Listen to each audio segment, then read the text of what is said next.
After Stephanie and Tom Sloss remodeled their home, they turned to landscape architect Robert Leeper to renovate outside. There were some native plant materials that had grown and matured, and so what we did is we wanted to keep those things that were really positive plantings that had done well, and then take their sort of remodeled style, the contemporary modern style, out into the landscape, make it fit the new remodeled home, and be really conscious of water conservation and their lifestyle. They have 2 young kids, so we needed to include them in this. In front, they changed the tempo from static lawn to energetic plants for wildlife. But first, they tackled the speed of runoff on the slope.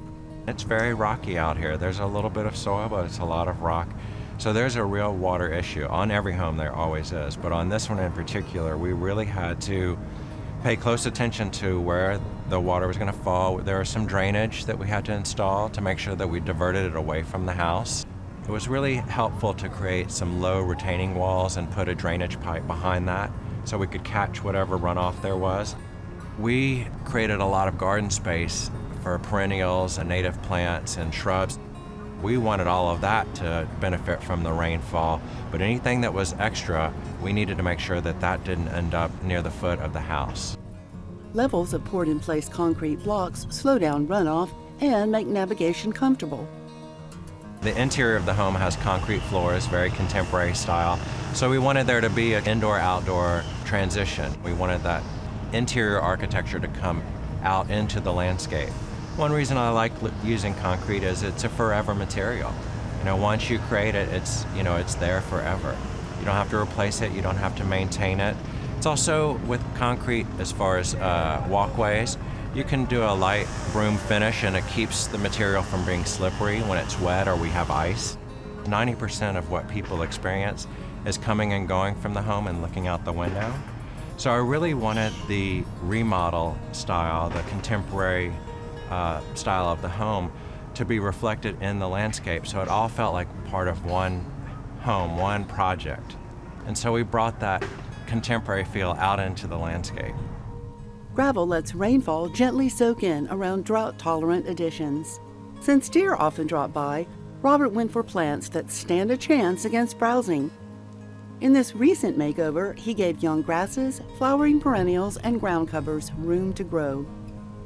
We always want our landscapes to feel very balanced. We don't want them to feel too minimal and empty, and we don't want them to feel too full. It's a balance of what I call white and green between the hardscapes and the plantings. You have to be restrained when you're doing the plantings because the plants are going to get so big in the future.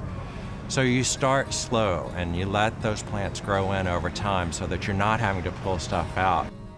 Every viewpoint generates a sensation, from ground huggers to skywalkers. A Mexican sycamore presides over curbside companions. Sotols diversify with evergreen intensity, offering an occasional dramatic bloom which doesn't end their life cycles. There's a lot of square footage out there, and we didn't want it just to feel like this, endless landscape. So we used the geometry of the circles to sort of break up the space, because it was a big, giant lawn at one point, but we didn't want to have a lawn that we had to take care of and water excessively. We wanted the native plants to fill in.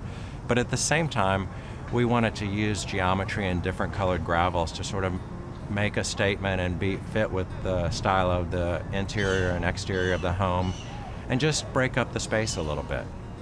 One thing I did want to mention is the irrigation system here is the irrigation system that the city of Austin really wants people to use. It's very efficient.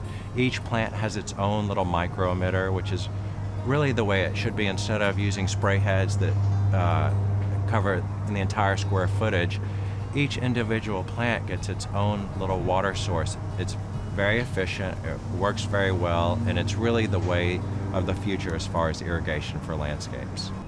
If you have ground covers, you have to use the spray heads. But when you have the individual plants, it really, especially with shrubs that are going to get larger, it really helps for each one to have its own water source.